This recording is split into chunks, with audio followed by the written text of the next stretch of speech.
సీతమ్మ అందాలు రామయ్య గోత్రాలు రఘురామయ్య వైనాలు సీతమ్మ సూత్రాలు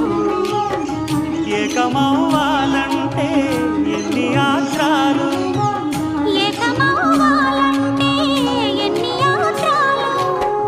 ఏకమైన చోట వేద మంత్రాలు